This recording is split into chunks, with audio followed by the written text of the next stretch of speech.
We often think of laws as, these really solid pillars holding everything up. But today, we're taking a bit of a detour to Colombia Mm. to look at how culture, history, and sometimes just pure local quirkiness can really shape the rules people live by. You probably know Colombia for its amazing coffee, maybe the stunning landscapes, Absolutely. but get ready for a deep dive into some laws that are, frankly, head-scratching, the kind that give you a real shortcut to understanding what makes the country tick. Exactly. Forget the usual tourist brochures for a second. Our mission here is to unpack 5 of Colombia's, let's say, most peculiar laws. Okay. We're going to look at where they came from, what they might, mean about Colombian society, and just get a better feel for the cultural soup they emerged from. Right. Let's talk about that cultural soup for a minute. Because Colombian law isn't just random, is it? It's this incredible mix. It really is. You've got influences from indigenous traditions going way back, then obviously centuries of Spanish colonial rule. A huge factor. And then just the constant push and pull of modern life. Add in things like rapid urbanization in the 20th century, plus these really strong local customs. Yeah. It's a recipe for some pretty unique stuff. You nailed it. And what's so interesting is when you dig into these laws, even the really weird ones, you often find there's a reason behind them, or at least there was. Right. Usually something about keeping public order or reinforcing social norms, sometimes even protecting local economic interests. It's just that the way they go about it can seem, well, a bit odd from the outside. Okay, perfect example. Law number 1, brace yourself. In certain parts of Colombia, there's a rule against wearing hot pink pants after noon. You heard that right, hot pink, Yeah. after midday. Seriously. Apparently, yeah. The story goes that in some places, wearing bright pink trousers after lunch could actually get you fined. Why? What's the thinking? Well, the alleged reason is all about public decency. Yeah. Preventing displays that are considered maybe too flamboyant, too attention-grabbing for the afternoon. Okay, but this isn't some ancient decree from colonial times, is it? No, that's the really interesting part. This whole afternoon pink pants thing seems to have popped up in the 1980s. 1980s. Yeah, particularly in the Antioquia region. Colombia was going through some big social changes then, and apparently in more conservative spots, bright pink was seen as kind of disruptive. Disruptive. And it wasn't just Antioquia. Similar local rules, maybe about different things, but with the same vibe, have shown up elsewhere too. So is this actually enforced? Like, do the fashion police patrol after lunch? Huh. Not quite like that. Enforcement is sporadic. You're way more likely to run into this or hear about it in smaller towns or more conservative rural areas. Okay. But there was that case in Bogota, remember, back in 2017. A student apparently got fined for wearing pink pants after lunch. Oh, yeah. That blew up online, didn't it? Totally. Huge social media debate. It really sort of captured this tension you see in Colombia sometimes. Tradition versus individual expression, especially in the cities. And didn't that lead to, like, a protest? The pink pants protest in Medellin? Exactly. People showed up deliberately wearing bright pink. It was a very colorful statement, you could say. Wow. It really highlights that push and pull, and also how much power local governments can have to make these kind of specific rules. So a little tip for you listening, if you find yourself in certain parts of Colombia, maybe pack some less vibrant trousers for the afternoon. Could save you a hassle. Duly noted. Okay, moving on from potentially problematic pants to, well, not having a job. There's a law requiring a decent reason for being unemployed. That's the one. Yeah. If you don't have a job, especially in smaller towns, you might actually be expected to explain why. Explain why. Like, what counts as a good reason? Things like, being a student, or maybe you're caring for a family member, or you have a documented disability, something seen as legitimate. And if you don't have one? Well, being jobless without what they consider a valid excuse could lead to some awkward questions, maybe some scrutiny. The idea behind it, historically at least, was to encourage everyone to be productive, contribute to the community, and sort of discourage idleness. Where did this come from? It seems to trace back to the mid-20th century. Colombia was dealing with a lot of people moving from the countryside to the cities, economic shifts. Right. And it kind of echoes older colonial-era vagrancy laws, actually. Local authorities, especially in rural areas, wanted to keep their communities economically active, keep people busy. Is this still a thing, though? Or just on the books? It's largely symbolic these days, but yeah, it technically still exists in some places. There was that news report just a couple of years back, 2022, I think, from Boyacá, Apparently, a freelance artist got questioned by officials for loitering because he didn't have a regular 9 to 5. Seriously, what happened? He explained he's an artist, worked freelance, and they let him go. But still, it shows it's not entirely forgotten. So what's the takeaway here? It really points to this strong cultural value placed on work, on being part of the community effort, doesn't it? Absolutely. But it also makes you think about, economic inequality and whether everyone has the same opportunities to find that decent work. True. But good news for tourists, right? You're probably safe from this one. Oh, definitely. Highly unlikely you'd get questioned about your job status. But it's a fascinating little window into those cultural values and maybe some of the bureaucracy, too. Okay, law number 3. This one feels maybe more practical for visitors, especially given the climate. No shorts allowed in government buildings.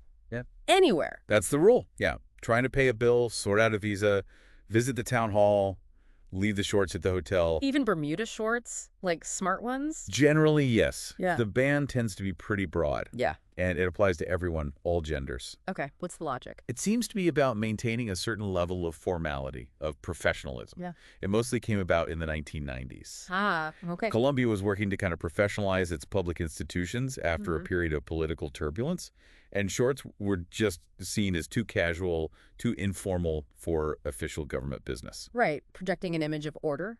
Exactly. And you have to remember there's this deeper cultural thing, too, this emphasis on formality.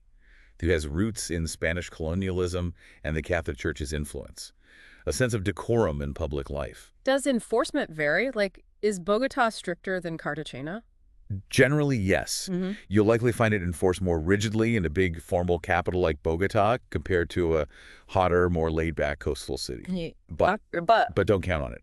There was that story in 2020, I think, from Cartagena. A tourist reportedly got turned away from a government office specifically for wearing Bermuda shorts.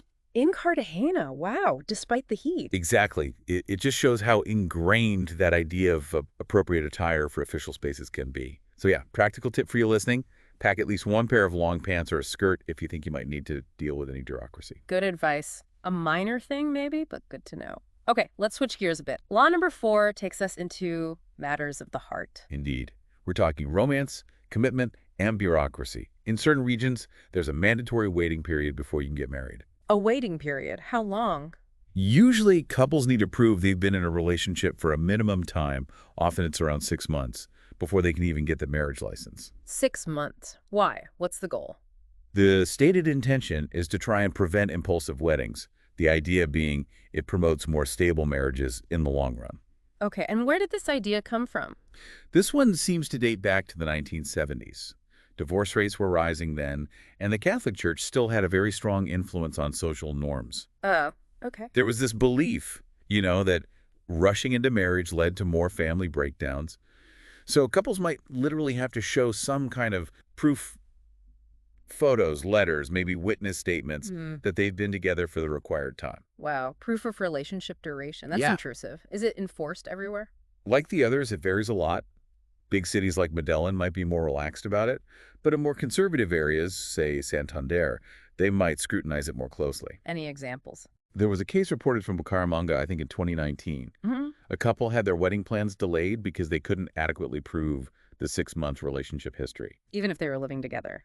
even though they were cohabiting, apparently. It just wasn't enough official proof for the authorities there. That's wild. It really shows how those traditional values can still be embedded right into the legal process. It really does. It's this intersection of, deeply personal life choices Yeah. and quite rigid bureaucratic requirements.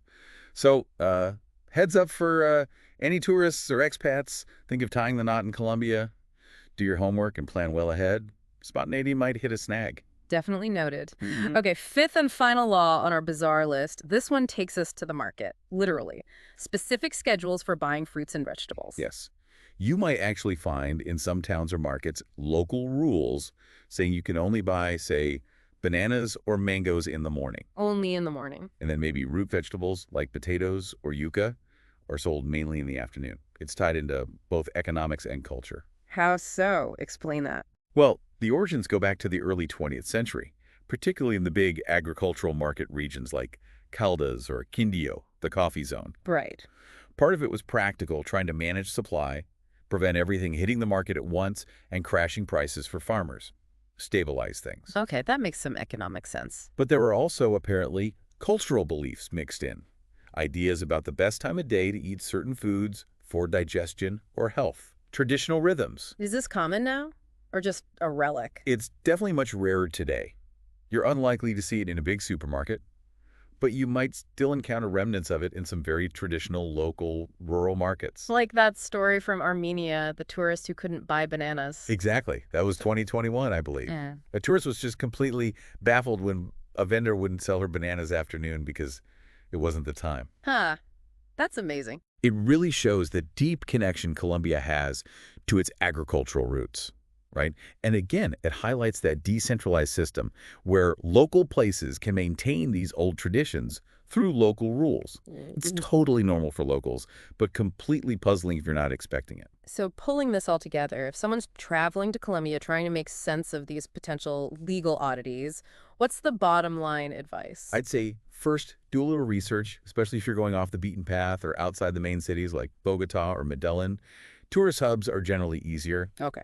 Second, just be mindful of things like dress codes, particularly if you need to visit any official building, government office, courthouse, that kind of thing.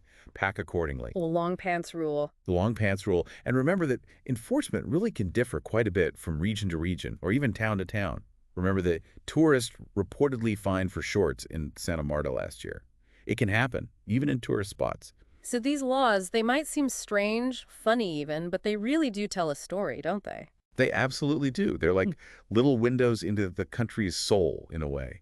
You see that desire for social order, the high value placed on hard work and productivity. The importance of family, that formality. Exactly. Formality in public life and that really deep historical connection to agriculture and the land. And, they also show the challenges of governing a country that's just so incredibly diverse geographically and culturally.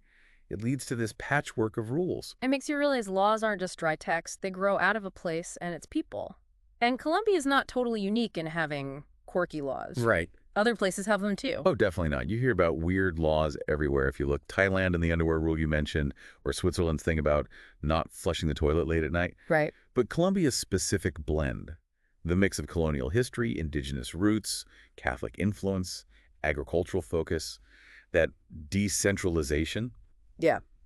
it gives their quirky laws a very particular flavor, I think. So, wrapping up our deep dive into Colombia's craziest laws, it's clear they're way more than just jokes. They're part of what makes the culture so vibrant, so complex. They add this layer of, I don't know, unpredictability, but also offer real insights into the history and the forces still shaping Colombia today. Well said. Really makes you think, doesn't it? Which one of these laws struck you listening as the most surprising? Yeah. And maybe, what do they collectively say about the values underpinning Colombian society? And perhaps even, can you see echoes of similar underlying values in your own culture, even if the laws themselves look totally different on the surface? Something to chew on.